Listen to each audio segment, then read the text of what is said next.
proyectos de investigación en las diferentes áreas de ciencias e ingeniería y también de medicina, ¿no? Que es parte de mi especialización.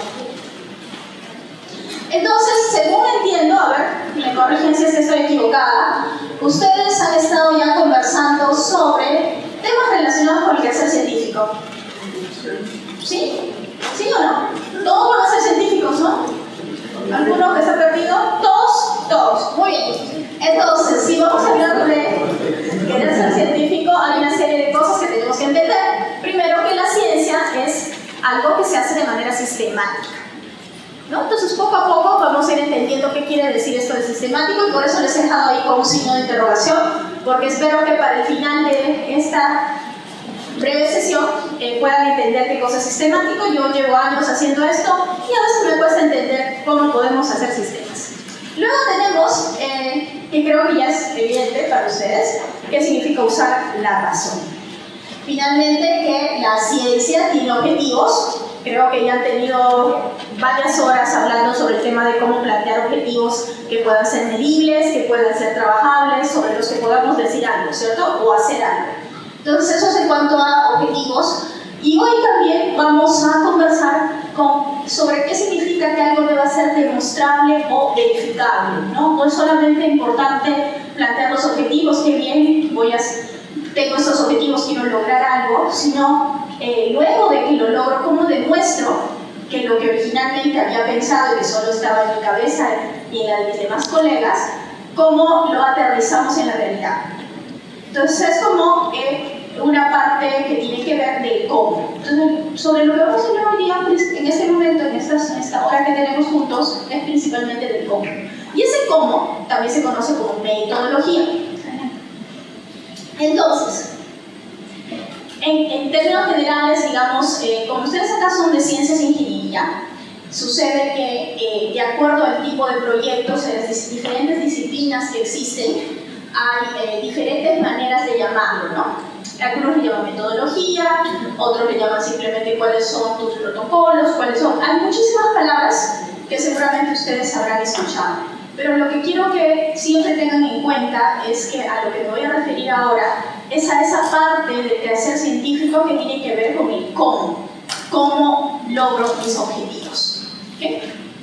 Entonces, les decía que para lograr tus objetivos tienes que actuar y para que estés dentro del ámbito del quehacer científico, del quehacer tecnológico, tienes que poder ser capaz de sistematizar. Y la definición que quiero dar aquí para sistematizar es una, digamos que bastante básica. Conforme vayan avanzando en sus carreras, en los diferentes tipos de proyectos, se van a dar cuenta que hay muchas cosas adicionales que pensar cuando hablamos de qué significa sistematizar. Pero los ejemplos que les voy a plantear ahora son los que seguramente van a tener que enfrentar ya muy prontito, ¿no? Entonces, cuando hablamos de sistematizar, que tiene que ver con cómo logro mis objetivos, hay dos herramientas que son bastante útiles, que se llaman, una de ellas es el plan de trabajo, y por otro lado, o sea, qué cosas necesito hacer para poder cumplir mis objetivos. Y por otro lado está lo que se conoce como el plan de análisis, ¿no? Una vez que ya he logrado conseguir cierta información, ¿cómo la analizo? Entonces hay que pensar que esos dos planes parecerían que son uno solo, pero no lo son. Uno es como quien dice qué cosa voy a hacer antes y qué cosa voy a hacer después.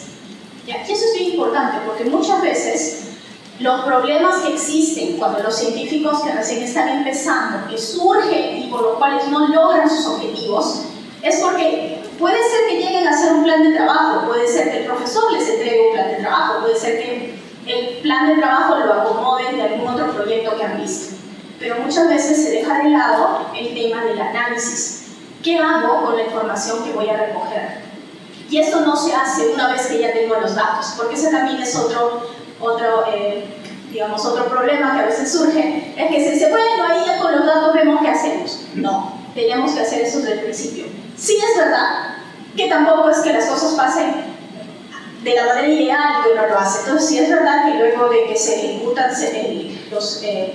las tareas, es posible que necesiten reevaluar el plan de análisis original, pero siempre es importante empezar con un plan, ¿no? Que empezar sin ningún plan y luego generar otros tipos de planes desde cero, ¿ya? Entonces es importante que esas dos herramientas las tengan bien claras: plan de trabajo y plan de análisis.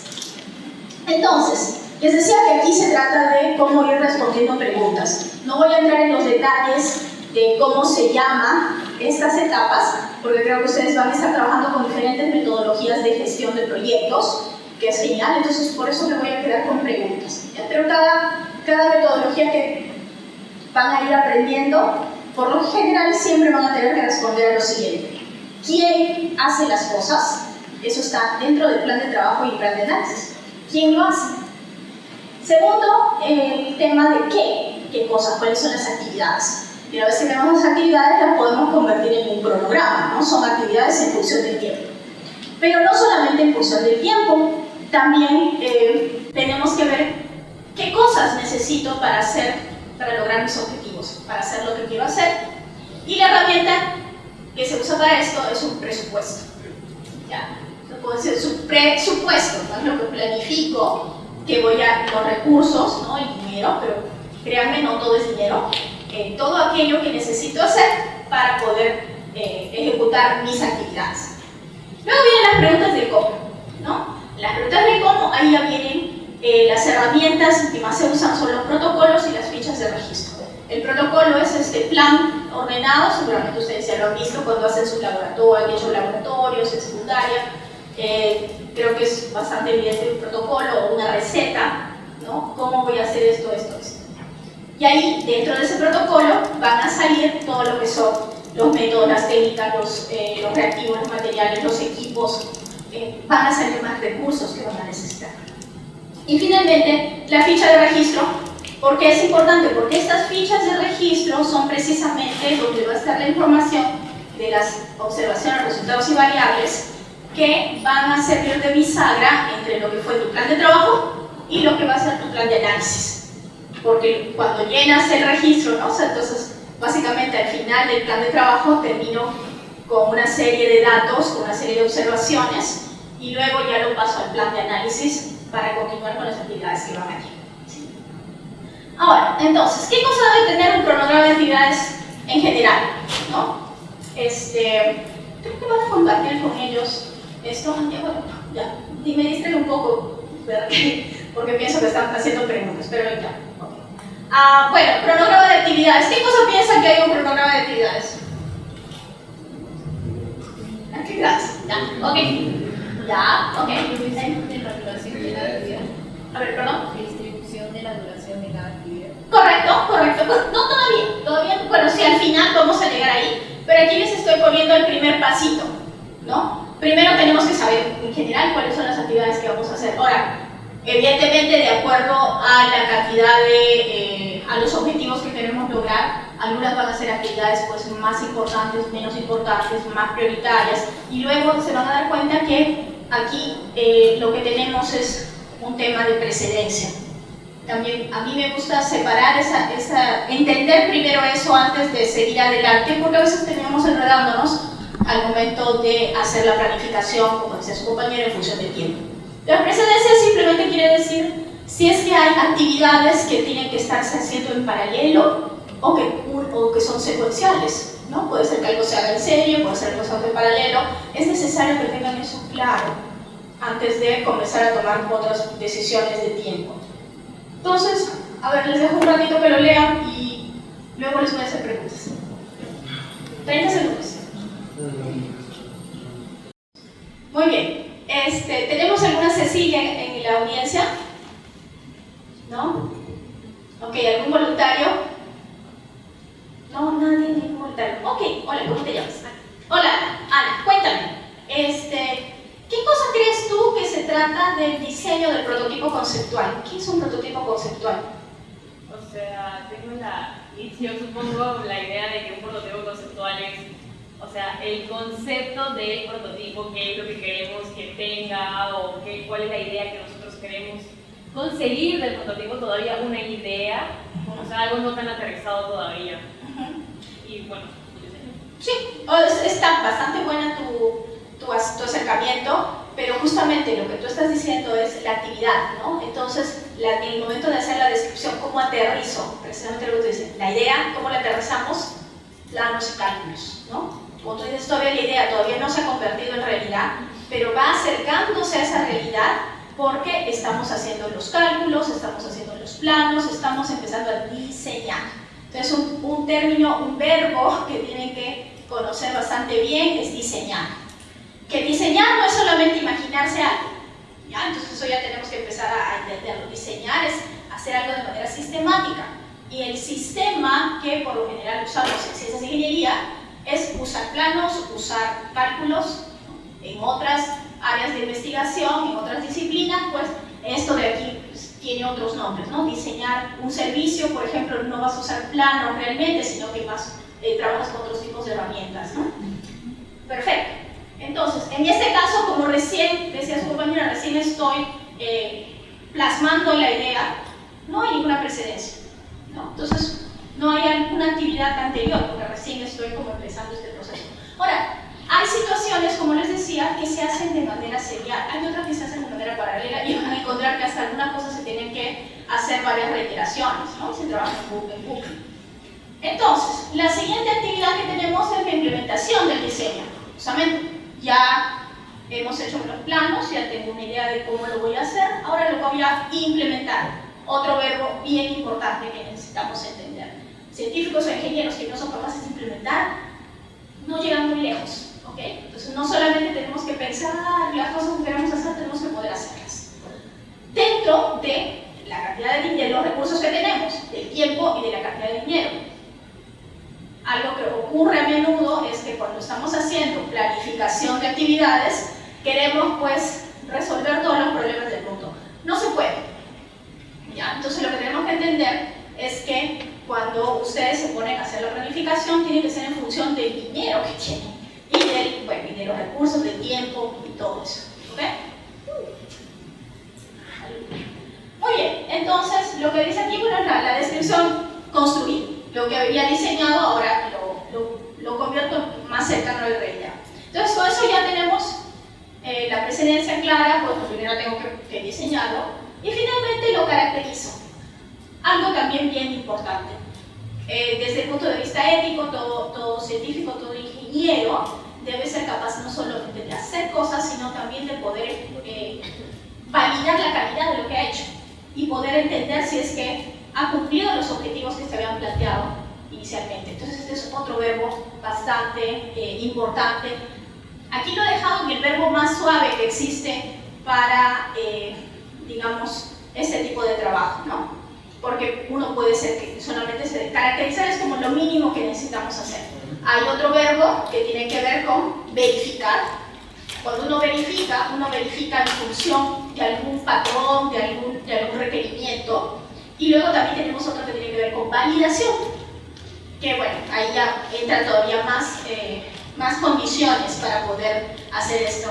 Pero la caracterización es lo mínimo que tienen que hacer, por eso les he puesto verificar que el prototipo funcione, ¿no? Entonces van a ver que en sus cursos de proyectos tienen ustedes que desde el principio, son ustedes los llamados también a hacer esa definición.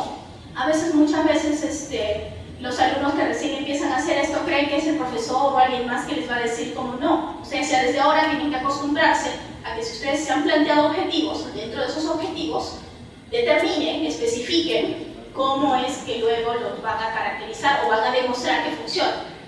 ¿Ok? Muy bien. Ok, entonces aquí ya viene la otra parte. Esta parte ya es más, digamos, rápida. Que ya tengo las actividades, ya he determinado mis actividades, ya he entendido esos verbos que seguramente cuando han estado trabajando el tema de objetivos, vayan acordándose, y como todos esos verbos sí importan, y a veces el lenguaje coloquial pensamos que son iguales, no lo son. Tienen que empezar a entender eso y a tener una muy buena intuición acerca de hasta dónde pueden llegar, ¿no? Porque cada verbo que pensamos que son sinónimos puede ser que no lo sean, y que en lenguaje técnico significan diferentes cosas. Entonces, esas actividades ya las tenemos. Por lo general, las actividades, a diferencia de los objetivos, es donde los objetivos por lo general son verbos, pues, diseñar, implementar, ¿no? pero aquí ya como ya son las actividades, digamos que ya las usamos como un sustantivo, ¿no? Porque ya se convierten en algo más cuantificable. Cuando están como objetivos simplemente se quedan como un gerundio porque es efectivamente una expectativa que se tiene, pero aquí ya es algo que va a ocurrir, entonces ya se convierte en un nombre, ¿no? Entonces lo que era diseñar, ahora le vamos a poner diseño de tal cosa. Y bueno, creo que esto ya es fácil para ustedes, lo de los cronogramas, le ponemos fecha de inicio, cuántos días va a durar, fecha de final, ¿no? Y luego, lo que podemos tener es, por ejemplo, un diagrama de camino, que es este de aquí, que seguramente si ustedes googlean, antes les he puesto en YouTube cómo hacerlo en Excel. Esto es bien simple. Nuevamente, a lo largo de su carrera seguramente van a aprender diferentes maneras, estilos, colores, etcétera, de cronogramas, de actividades que tienen que hacer.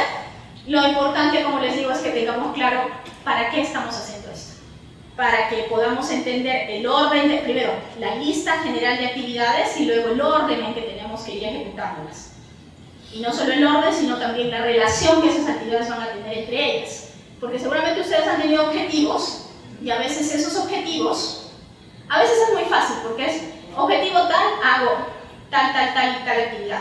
Pero a veces ocurre que para cumplir dos objetivos necesitan duplicar actividades o la misma actividad les va a servir para ambos objetivos, ¿no? Porque si no, ¿por qué tengo que hacer actividades si primero he hecho objetivos? Entonces es importante que también tengan en cuenta que puede ser que haya una relación uno a uno entre los objetivos y las actividades, pero eso no es necesariamente así, ¿ya? Y las actividades son como más detalladas y más orientadas a poder generar, poder organizarse en el tiempo. En el caso de los objetivos, no solamente les hablan de tiempo, sino también de recursos y los objetivos suelen tener más información sobre cómo lo van a hacer. ¿Ok? Listo. ¿Alguna pregunta ahí? No. Listo. Entonces, si quieren, ahí les he dejado una página que encontré que me pareció bastante útil. Y como les digo, hay diferentes tipos de software, de apps, etcétera, para hacer gestión de proyectos en donde pueden hacer diagramas de datos muy bonitos.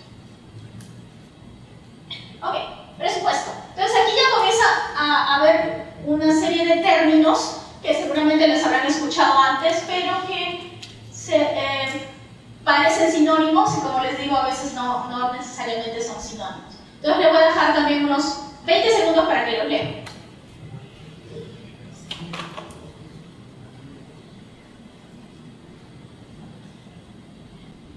Ok, entonces como les decía, esta es la primera parte de cómo empiezo a armar mi presupuesto, ¿cierto? Habíamos conversado primero que voy a tener actividades.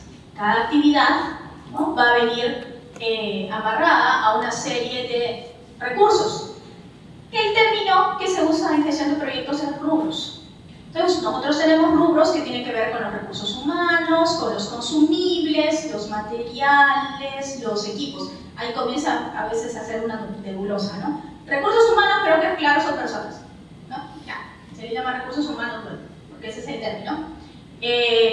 Ya más adelante van a aprender pues, de que, por qué importa y por qué le llaman en general recursos humanos. Es porque evidentemente cada persona que va a tener diferentes tipos de responsabilidades van a recibir diferentes nombres, ¿no? El investigador, el innovador, el gestor, el tesista, etc. Consumibles. Es todo aquello que uno usa una sola vez. Entonces vamos a pensar, un ejemplo así, quiero hacer, no sé, una papa a la huancaína. ¿Qué necesito para hacer papa a la huancaína? Necesito papas. Listo.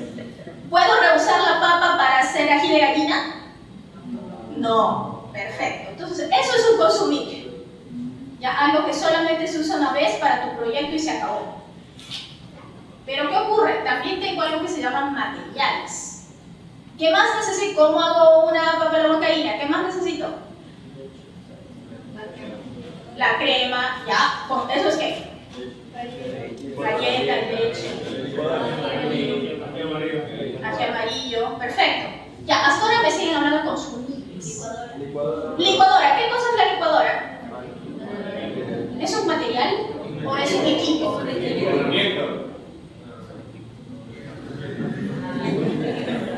Ya, bien, todos están correctos. Efectivamente, el tema de materiales, hay mucha discusión y ha cambiado a lo largo de los años. Como siempre yo proveo, es a veces se piensa que el equipo es algo enchufable, pero es una definición, pero la idea es que, bueno, en ambos casos se pueden usar más de una vez, ¿no?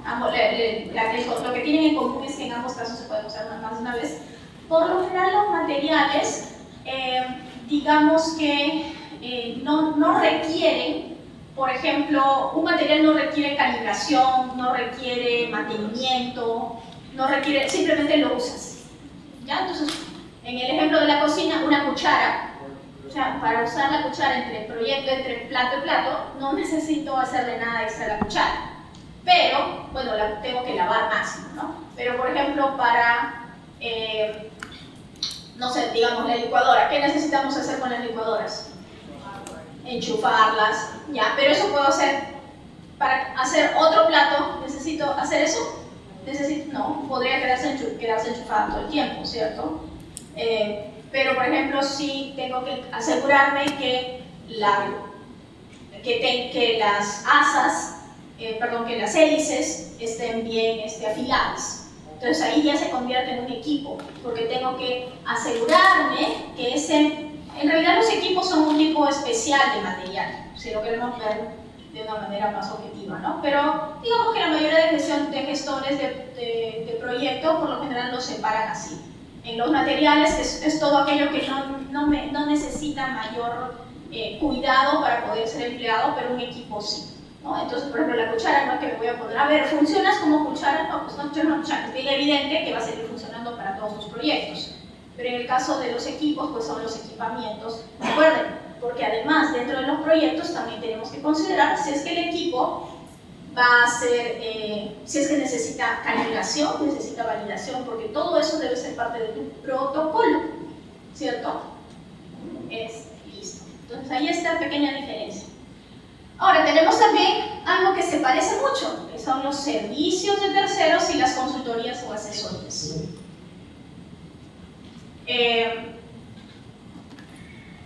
Sí, las definiciones que les he puesto ahí están un poquito... A ver, les explico un poco más. Cuando se pide un servicio de tercero, es algo que alguien más va a hacer y va a generar algo que tú vas a tomar y lo vas a usar en tu proyecto. Sin preguntas, sin nada, o sea, simplemente te va a dar el servicio entero o el producto, o va a generar el producto que tú vas a necesitar para seguir adelante con tu investigación.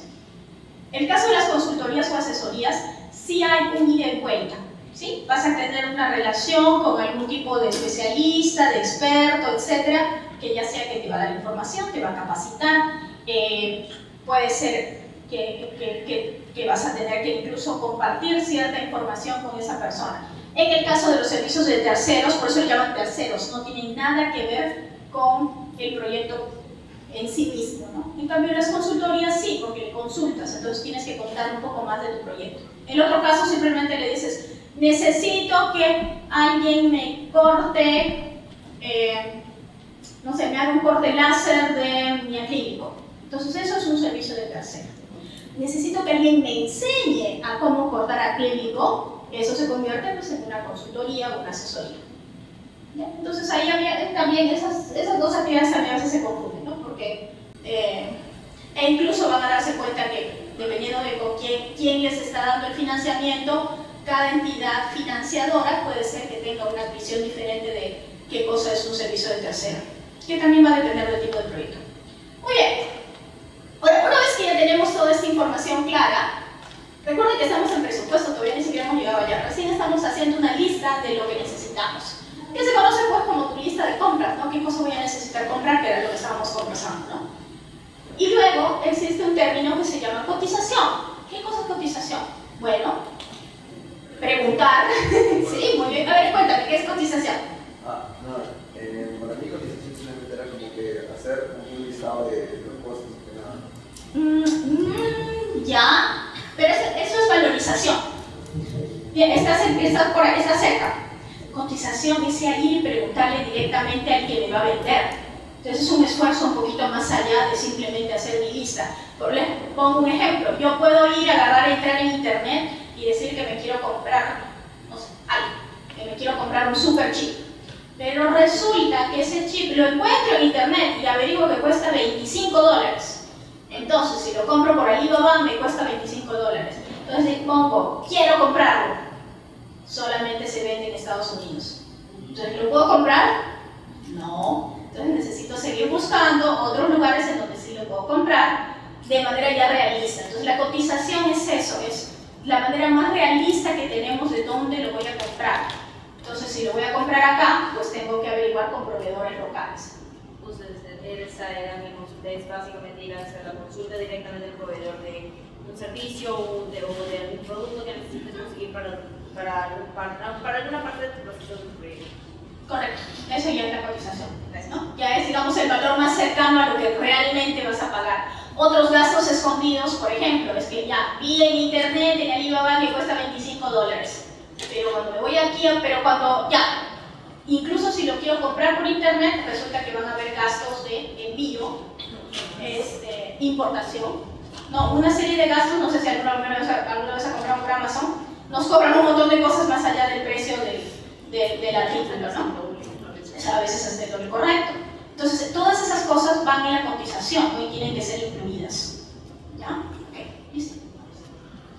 Ok, entonces ya después de eso viene lo que se conoce como la programación monetaria. Entonces ya tengo mi presupuesto, ya tengo una idea bastante, digamos, cercana a cuánto me va a costar. Como les decía, tienen que hacerse con cotizaciones, porque siempre aparecen costos, gastos de envío, o de repente ustedes tienen que ir a recogerlo de algún lado, entonces hay que incluir su costo de movilidad. O a veces, por ejemplo, si es que van a hacer equipos, hay equipos que tienen que pagarse seguros para que esos equipos se muevan de un lado a otro. Entonces, eso también tiene que ser incluido. Pero ya tengo esa información y ahora ya recién, como se dan cuenta, la programación monetaria es una mezcla ya de mi cronograma con mi presupuesto. Entonces, no solamente necesito saber qué voy, entonces ya estoy contestando varias preguntas aquí. ¿Qué voy a hacer? ¿Cuándo lo voy a hacer? ¿Y cómo lo voy a hacer? ¿No? ¿Con qué plata? ¿Con qué recursos lo voy a hacer? Entonces, eso es lo importante de la programación monetaria. ¿Ya? Y como ustedes, futuros científicos e ingenieros, esto es vital para cualquier proyecto que hagan. Incluso para Semana de Ingeniería tenemos que hacer programación monetaria. Y por eso, ¿saben qué? Por favor, todos los futuros pandas, es una habilidad muy importante. ¿Cómo hacemos la programación monetaria de nuestras semanas? Ok. Entonces, vamos a ver, ¿qué más tenemos por acá? Les he puesto algunos ejemplos. Les he puesto, por ejemplo, ahí ya para acercarnos más a lo que son recursos humanos, ¿no? Por ejemplo, ahí les he puesto gestor tecnológico. ¿Alguien sabe qué es un gestor tecnológico? ¿Ideas? ¿Adivinanzas? Cuéntame.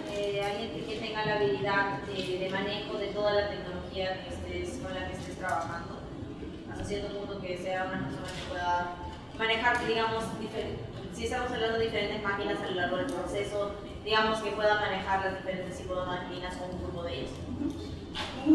Buena idea, sí, es una idea bastante cercana, pero no es exactamente eso. El gestor tecnológico, lo que tú has descrito por lo general es nuestra persona técnica, que es la que está a cargo del funcionamiento de los equipos. Perfecto, muy bien, necesitamos ese tipo de personas, ¿no? Normalmente, en el caso de ustedes que van a estar trabajando en la universidad, por lo general, cada laboratorio va a tener las personas que son responsables, le llaman jefe de laboratorio o personal técnico que se llama, que es el que se encarga justamente de lo que decía su compañera, ¿no? Asegurarse de que los equipos que tengo aquí van a funcionar.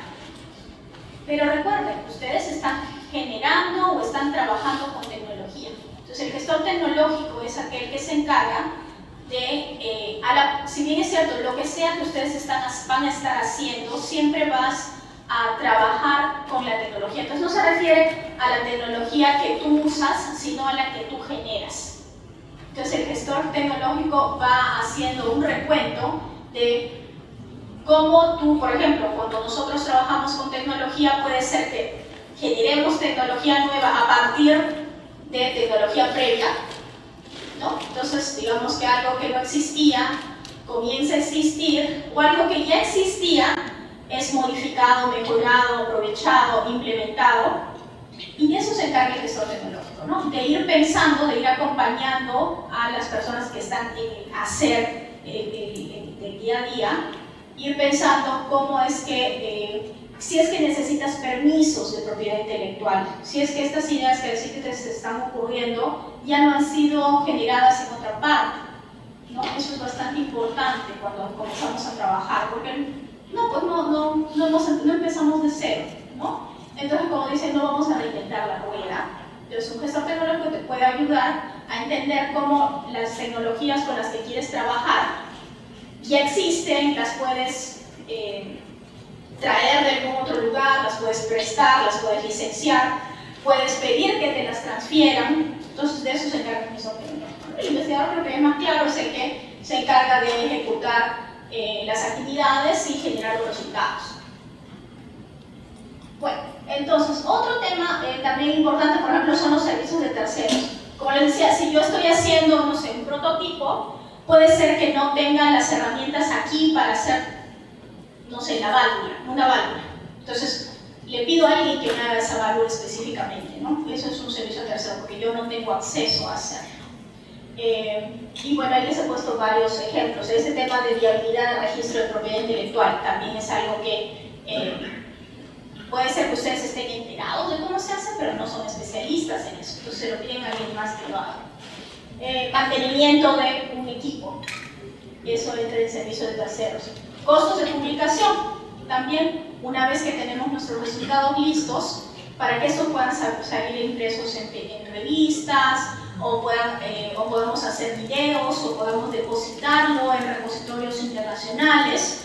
Esto está, digamos, atado a ciertos costos de publicación o divulgación, que también se les dice, ¿no? Si vamos a hacer un video, si vamos a hacer una maqueta que explique lo que hemos hecho, eso también es un costo de divulgación. A ver, ¿qué más?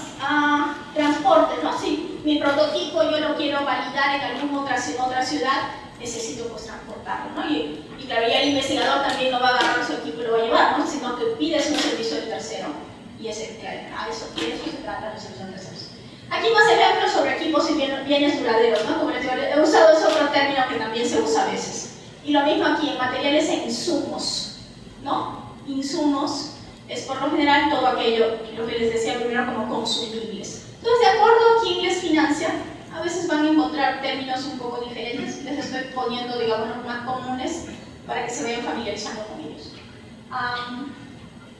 Entonces, por ejemplo, dentro de insumos, de las cosas que se gastan y que se usan una sola vez, podemos tener aquello, por ejemplo, en el caso del prototipado rápido, puede ser también de insumos de tipo químico, puede ser insumos electrónicos, ¿no? Piezas electrónicas que las usas una vez y se acabó.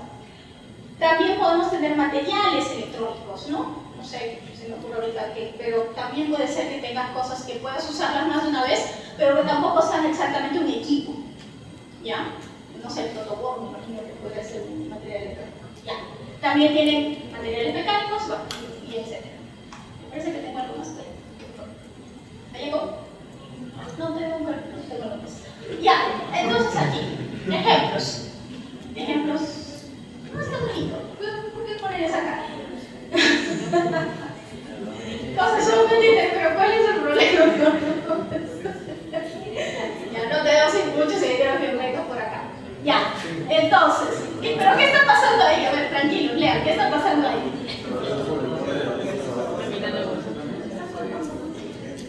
Sí, está cortando hueso. Está cortando un hueso. ¿Por qué? ¿Cómo? Cuéntame. ¿Qué pasó? ¿Qué te asusta de él? Nada, simplemente Ya, ok. Por ejemplo, este es un caso en el cual lo que se está haciendo es un protocolo para poder generar. ¿Alguna vez a ustedes les han sacado la muela? Sí. ¿Les han sacado la muela? Sí. ¿Ah? Entonces, ¿qué pasa cuando te sacan la muela? Sangra un montón. ¿Por qué sangra? Porque hay vasos, porque le han arrancado de la muela que está enganchada en tu hueso, en tu mandíbula, en el hueso de la mandíbula. ¿Ya? Ok. Para acá. Entonces, hace una de las maneras para que eso de ahí se cure. Usa la anestesia, sí, efectivamente, pero tenga un hueco ahí. Tiene que colocar algo primero para que no sangre y luego para que con el tiempo se cure, se regenere. ¿Ya ustedes creen que eso se regenera solo? ¿Cómo se regenera? Lo cose, sí, pero queda un hueco. Hay que rellenarlo. Con polvo de hueso. Sí. Es lo que tu dentista no te cuenta. Ya. Entonces, ese es un producto bastante usado, bastante común, bastante popular, pero que nadie quiere hablar de eso, ¿no? Entonces, básicamente, por ejemplo, lo que hace este protocolo es de cadáveres, se convierte en un producto, lo procesa, lo convierte en un producto que luego puede ser usado, puede ser liofilizado, es todo un protocolo, créanme, en que esa matriz de colágeno, se conoce como una matriz de colágeno. Y miren, lo maravilloso de todo esto es que a pesar de todos los avances que hay en materiales, el mismo hueso humano es el que funciona mejor. Sigue siendo, digamos, en base, el que mejor funciona, el que evita que las personas tengan todo tipo de complicaciones, ¿no? Entonces siempre me gusta poner ese ejemplo porque es uno de esos productos que a veces pensamos que no es un producto, ¿no? Pero ya todo el esfuerzo del protocolo, de la sistematización, del procesamiento, básicamente hace que lo podamos ver y recibir como un producto que es bastante útil y que ha cambiado la vida de las personas. Si ustedes conversan, o si es que ustedes seguramente tienen abuelitos, ¿no? O si ven incluso la foto de gente, bueno, no foto, pero cómo pintaban a la gente antes a los 50 años ya no tenía dientes. ¿Ya? Entonces una manera que se descubrió y que ha hecho que la gente incluso viva más y tenga vidas, digamos, más plenas, es que podemos mantener la dentadura. Pues hay gente que la mantiene hasta los 70, 80 años, la puede mantener su dentadura. ¿Por qué? Porque hay mucho mejor cuidado, mucho mejor entendimiento de estos procesos curativos.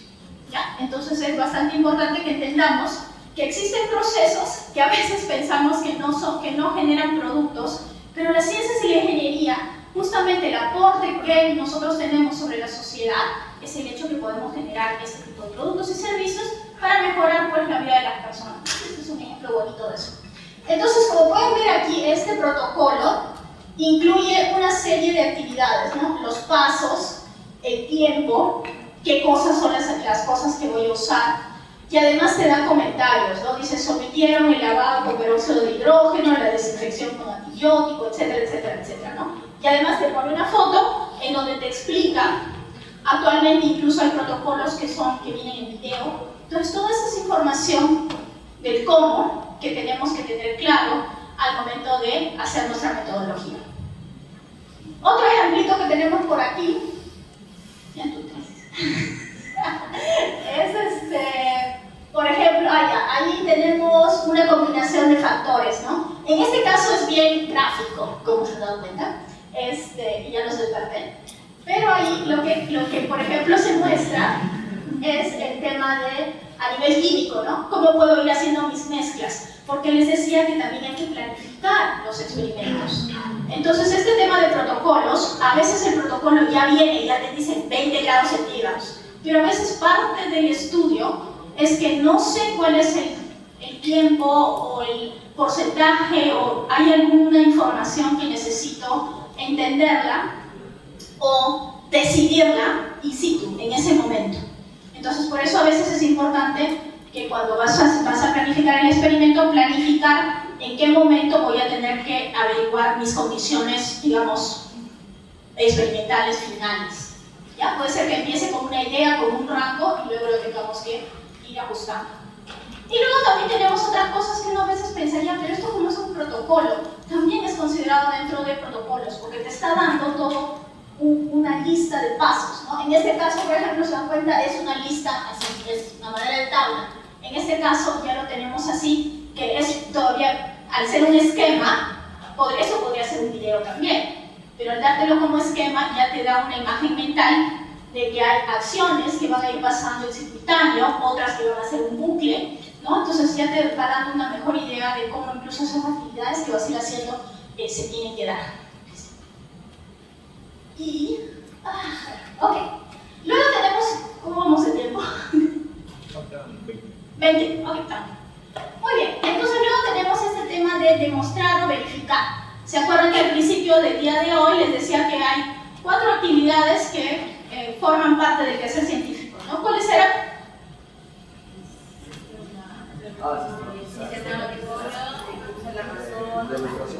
Debe ser verificable. Perfecto, entonces estamos ahí.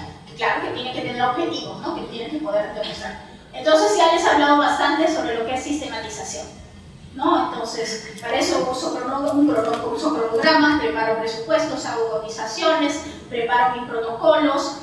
Esos protocolos van a ser tanto de la parte experimental, de la parte procedimental, pero también van a ser de la parte del análisis, ¿no? De qué cosa voy a hacer con los resultados que tengo al final. Ya, listo. Entonces ahora ya nos estamos moviendo hacia el lado de... es también un tipo de sistematización, pero esto tiene que ver con cómo hago que algo sea verificable. ¿Cómo hago que yo, que estoy acá en el Perú, pueda publicar mis resultados y que quien lo vea en Singapur, haciendo el mismo protocolo, pueda replicar lo que yo he hecho? De eso se trata, por eso es que tienen que ser las cosas verificables, ¿no? Porque si yo hago una cosa una sola vez, entonces no estoy haciendo ciencia y tampoco estoy haciendo tecnología. Puede ser una creación humana, ¿no? Las creaciones humanas, más bien, por ejemplo, en otros rubros de performance, en las artes, por ejemplo, más bien se valora eso, que uno haga una actividad una sola vez. En la ciencia no, en la ciencia estamos trabajando con cosas que sean verificables y repetibles, ¿ok? Entonces, si tenemos un registro de la evidencia, es mucho más factible, ¿no? Que algo pueda ser comparado con los resultados. Si yo sigo el mismo número de pasos al final y he registrado no solamente los resultados finales, sino también debo tener algunos resultados intermedios. El haber tenido un plan de registro es el que me permite justamente garantizar que esto se pueda ir verificando a lo largo de otras implementaciones.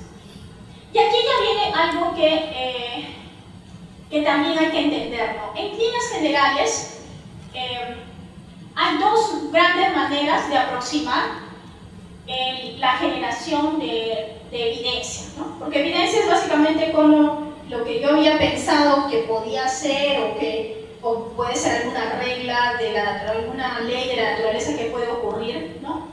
Yo puedo demostrar que lo que yo había pensado no es parte de la realidad. Lo puedo hacer de 2 maneras. Una manera es mediante observación, que tiene que ver más lo que hacen, por ejemplo, las personas que trabajan en las ciencias naturales, ¿no? Si yo voy y observo un koala que está comiendo, no sé, lo que sea que comen los koalas, eucalipto, no, gracias. No, bambú, bueno, ya. Estos son los pandas. Está bien. Entonces, en el proceso de observación, yo voy y hago registros, ¿ya?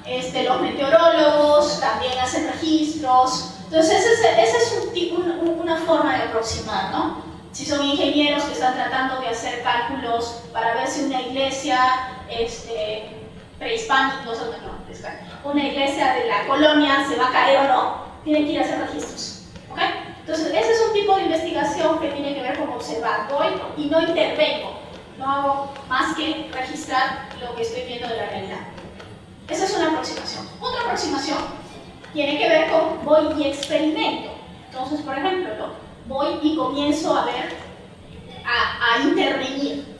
Algunas veces esa intervención es sobre el objeto propiamente de estudio, o yo me invento toda la situación, todo el contexto, para poder hacer las preguntas que respondan pues a los objetivos que me hayan planteado. Y eso es, por ejemplo, mi experimentación. Entonces tú tienes que ir e intervenir.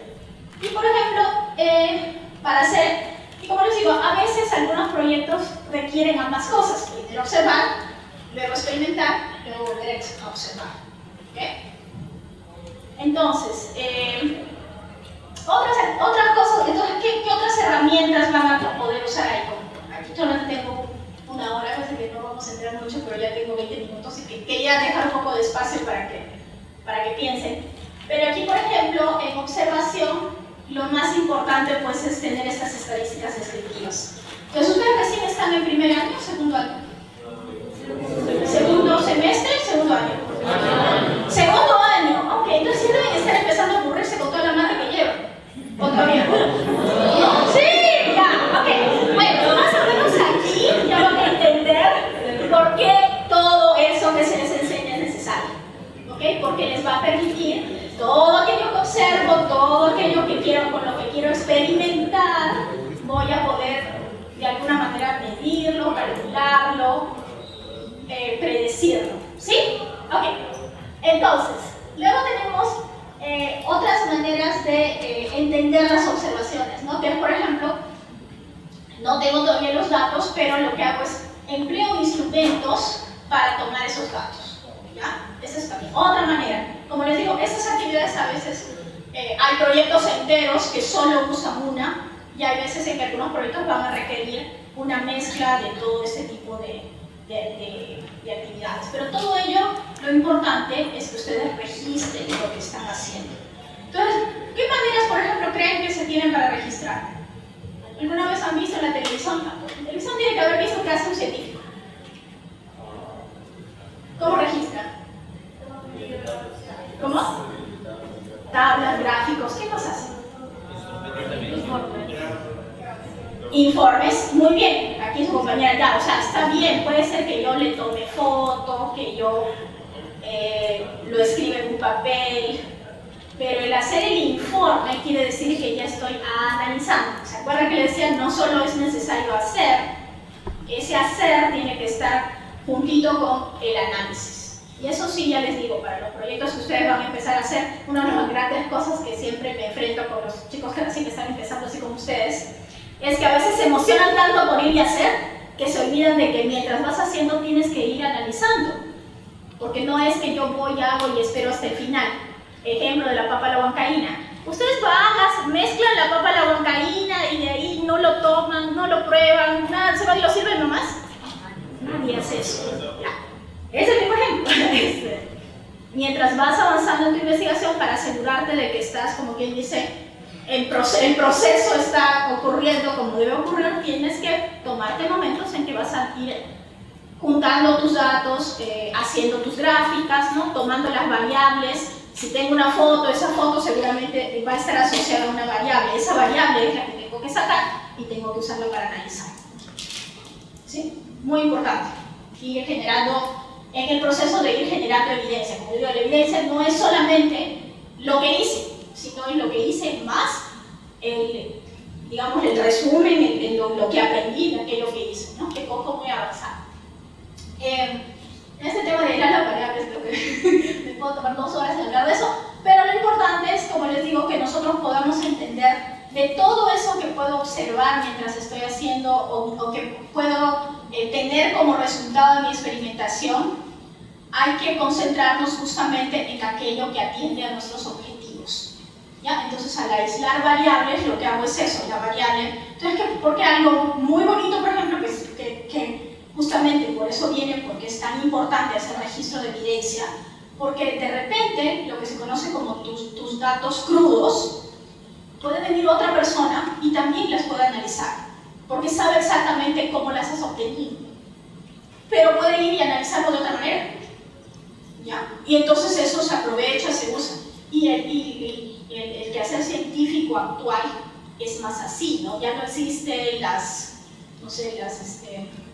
doctoras Curie que están solitas en su laboratorio trabajando. Eso ya no existe, ya no ocurre así. Por lo general lo que ahora se hace es, la doctora Casado trabaja con su colega en Canadá, luego que trabaja con su otro colega que está en Alemania y tenemos que conversar y hacer las cosas de tal manera que lo que yo avanzo se lo puedo pasar al otro, lo que el otro avanza le pasa al otro y así.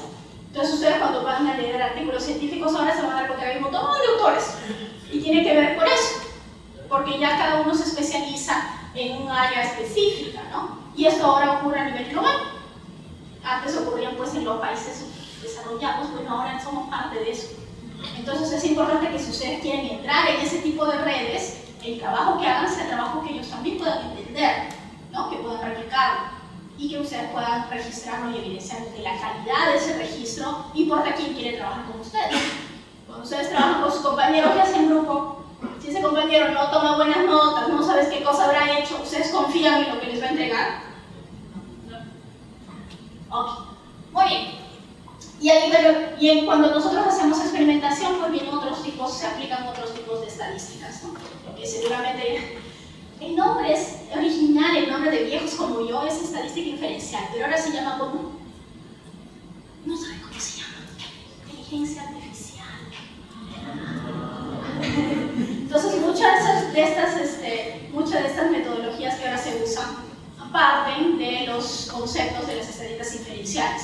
¿Cómo es que yo puedo predecir el comportamiento de algo en función de que puedo observar e intervenir algunas pocas cosas? ¿Cómo es que Facebook sabe que me gusta mirar gatitos? Porque en el pasado he mirado gatitos y Facebook ha estado tomando nota de eso. Entonces el siguiente gatito, la siguiente vez que entre a Facebook, si me ve medio aburrida, me va a mandar gatitos para mirar. Y eso es estadísticas inferenciales. ¿Bien? Muy bien, creo que eso es todo lo que quería compartir. ¿Hay preguntas hasta ahí? Para realizar una investigación, ¿en qué población nos tenemos que dedicar en específico al momento de tomar una estadística?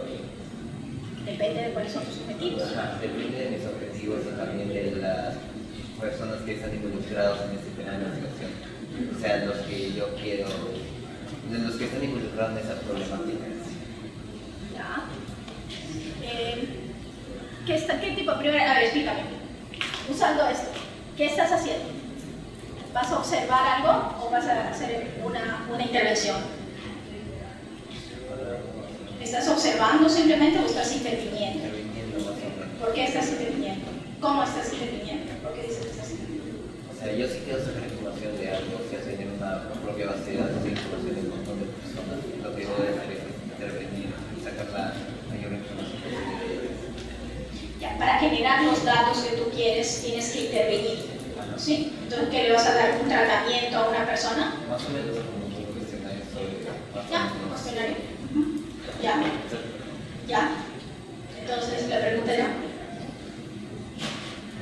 Exactamente para una estadística. O sea, ¿Cómo funcionan las estadísticas cuando hacemos cuestionarios? Buena pregunta. Sí. Ya. Depende de cuánto dinero tienes. Esa es la respuesta. ¿Con qué recursos cuentas para hacer tus estadísticas? Entonces, por ejemplo, cuando uno hace estadística, lo que tienes que entender es cuál es tu variable. La variable es aquello que quiero medir. ¿Qué cosa quiero medir?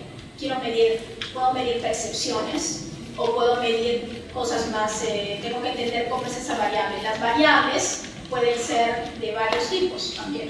Tú puedes tener variables que sean discretas, o sea, quiere decir, no sé, una variable que sea sí, no. Entonces, la persona es diabética. Sí, no. Porque puedo responder a la misma pregunta con cuánto es el porcentaje de azúcar en sangre que tiene esa persona. 154. Seguramente es diabética. Pero no es lo mismo que el otro tipo de variable. Entonces, cuando quiero saber a cuántas personas voy a preguntarle algo, importa, se hace en función de cómo es esa variable que voy a estudiar. Lo voy a hacer en función de lo que ellos me dicen, lo voy a hacer en función de algo que yo mido, porque en función de lo que yo mido, eso ya te acerca más al área de experimentación, pero sigue siendo en realidad observación, o sea, porque depende si es que tú lo vas a medir o no. Pero en cambio, si es solamente preguntarle, estás en el área de observación, y por lo general ahí lo que se hace es análisis de poder. Si quieres, tiene mi correo, creo. Ya, si quieres tengo mi correo, te puedo explicar, es una explicación de 1 hora más. Si quieres saber cómo puedes calcular si tienes que hacer una encuesta. Ahora, a todo esto, cualquier cosa, cualquier intervención con personas. Intervenciones con personas. No es solamente lo que a veces dicen, es que no es invasivo. Hacerle preguntas a las personas también es un acto invasivo, por si acaso. Ya, porque uno no va y le pregunta cosas como que, ¿qué opinas sobre el color azul de esta sala? Normalmente cuando uno vaya a hacer estudios, le hace preguntas incómodas. Entonces incluso eso tiene que pasar por un comité de ética. ¿Okay? Entonces, si están pensando en hacer encuestas, si están pensando en hacer ese tipo de actividades, tienen que pasar por un comité de ética. No le tengan miedo. Pero, y tampoco piensen que, porque es un comité de ética, seguramente es la ética que va a perseguir. La ética tiene que ver con el buen actuar. Ustedes siempre tienen que actuar de manera correcta y parte de eso tiene que ver con la excelencia que le ponemos al momento de hacer nuestros planes, ¿no? Todo lo que hacemos lo tenemos que hacer bien. Y ese es el principal compromiso ético que ustedes como futuros científicos, futuros ingenieros tienen que tener. Entonces, si van a hacer proyectos que involucran conversar con personas, podemos conversarlo en otro momento. Ya que aquellos que vayan a hacer eso, puedo, no sé, dedicarme un poquito más de tiempo, porque parece que hay algunas que van a hacer encuestas. Tiene otro formulario, tienen que llenar otros formularios. ¿Y cómo funcionan? Los comités de ética institucional lo que hacen es, bueno, ven que los estudiantes están haciendo diferentes actividades, leen y justamente van allí a buscar cómo el sujeto, recuerden, cuando hacemos trabajo con personas, estamos trabajando con sujetos, no con objetos, ¿ok? Entonces, si bien es cierto, la persona te va a dar variables, pero esa persona es un sujeto de estudio, no es un objeto de estudio, ¿ok? Entonces, necesitamos pedirle al sujeto el permiso para poder estudiarlo, ¿ok? Que es un poquito diferente. Entonces, tenemos que, por eso, tener como un ente externo a nosotros, que eso es lo que es el comité de ética, que más o menos nos orienta y nos hace repreguntas para asegurarse de que, para proteger que ese sujeto sobre el cual estamos interviniendo de alguna manera al hacerle unas preguntas o al hacerle que haga ciertas actividades que nosotros queremos, hay que protegerlo, ¿no? Porque puede ser que uno de muy buena fe, ¿no? Va ahí, planifica las preguntas, etcétera, pero no sé, de repente la persona se siente incómoda. ¿Cómo vas a actuar en ese caso? ¿Qué cosa estás haciendo para prevenir eso? Puede ser que la persona te dé información que luego se arrepienta de dar esa información y te diga, ya no quiero que compartas eso que te he contado. Entonces hay muchas situaciones que pueden pasar. Y un comité de ética pues es un comité institucional que se encarga de proteger, ¿no?, al investigador y también al sujeto y asegurarse pues que todo ocurra de una manera, de la mejor manera posible, ¿no? De la mejor manera en que podamos avanzar con la investigación, sacar adelante los objetivos que nos habíamos planteado, manteniendo, digamos, el cuidado de estos sujetos que muy amablemente quieren participar en nuestro evento de investigación. ¿Okay? Muy bien. Pregunta. ¿A qué se refiere con manipulación de variables de manera Manipulación de variables, ya. Ok.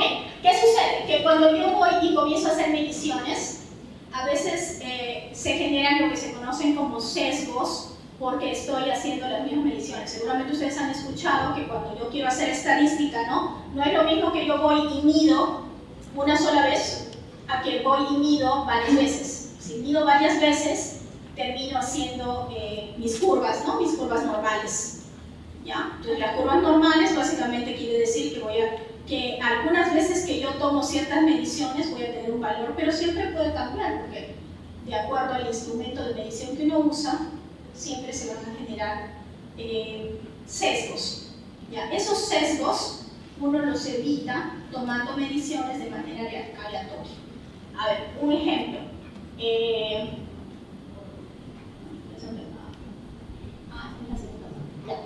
Entonces, por ejemplo, cuando voy a que quiero medir, por ejemplo, cuál es el efecto, estoy midiendo, tengo un protocolo en el cual necesito obtener, estoy en un ejemplo de química, ¿no? Que voy a mezclar A con B para tener un producto. A con B me debería dar C, ¿ya? Pero tengo varias oportunidades de ir combinándolo. Entonces, normalmente, la mayoría de personas lo que haría es ir aumentando la cantidad de A o ir aumentando la cantidad de B. Pero a veces eso genera sesgos. Entonces, lo que normalmente se hace es se construyen tablas. Creo que la siguiente está la tablita. No, creo que no he puesto eso. Sí, bueno, les había puesto esta tabla.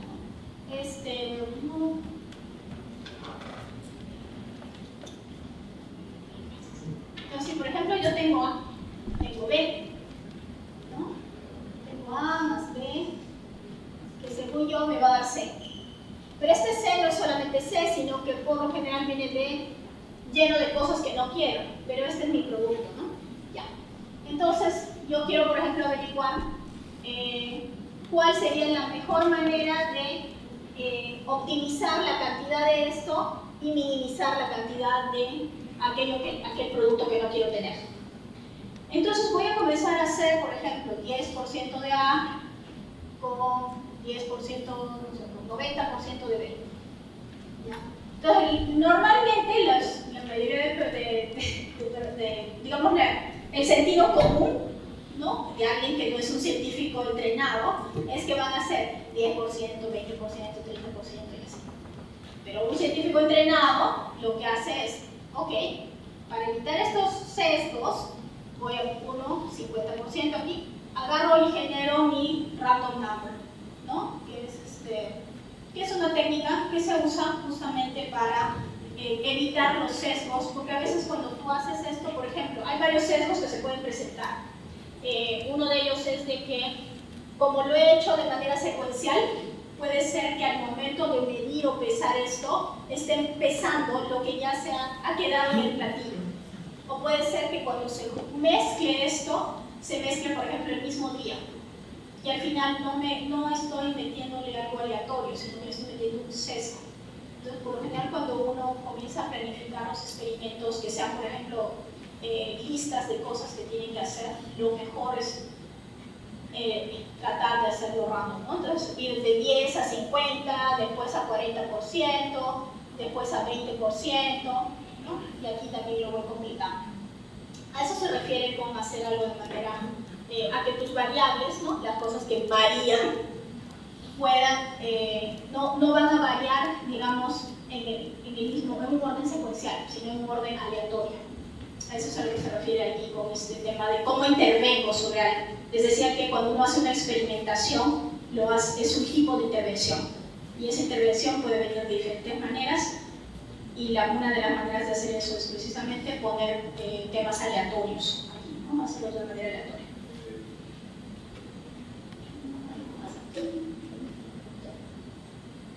¿Más preguntas por ahí? ¿No? Ya acabo, creo. Creo que tengo una diapositiva más. Creo que es otro ejemplito, ¿no? ¿Van a compartir esto con ellos? Sí. Ya pásame otro ejemplo si tengo tiempo. Y aquí, por ejemplo, otros ejemplos de registro, ¿no? Este de aquí es un registro en el cual, por ejemplo, estamos haciendo una matriz morfológica. Y aprendieron una historia. Ya, en algún momento van a aprender qué cosas son matrices. Y se dan cuenta aquí, esta es una manera bastante bonita de hacer diseños, ¿no? Porque les va a permitir que, si ustedes tienen varias opciones en función de lo que quieren lograr con ese diseño, van a poder ir haciéndolo. Pero al fin y al cabo es un registro, porque esto de aquí, ¿de dónde salió? Esto salió de las conversaciones y de las diferentes cosas que un grupo de personas han tenido. Pero cómo sistematizamos eso, cómo registramos y cómo se lo contamos a otra persona, por ejemplo, es un tipo de esquema que te sirve para eso, bastante útil en ingeniería. Aquí también otra cosa que es bastante útil, por ejemplo, a veces no podemos mostrar la foto, o la foto de algo es como muy... no puedes ver qué cosa hay en su interior, ¿no? Entonces esta es otra, pues se llama una vista explosionada, ¿no?, de algo. Y también lo van a seguramente ver conforme vayan avanzando en sus cursos. Todo eso se conoce como registro, todo eso es sumamente importante. Como les digo, no solamente es importante llegar a la meta, sino cómo es que has llegado a esa meta. Y de eso se trata justamente en la parte del soporte metodológico y toda esa planificación antes de empezar a hacer los experimentos, ¿no? Entonces no se adelanten, planifiquen. Yo creo que lo que quiero que les quede bien claro de que no solamente es el tiempo que invierte en hacer los experimentos, en hacer las actividades que se habían propuesto, sino también el tiempo que se toma para poder planificar todo lo que van a hacer, incluyendo el análisis posterior. ¿Okay? Muy bien, entonces los dejo libres. Gracias, Fanny.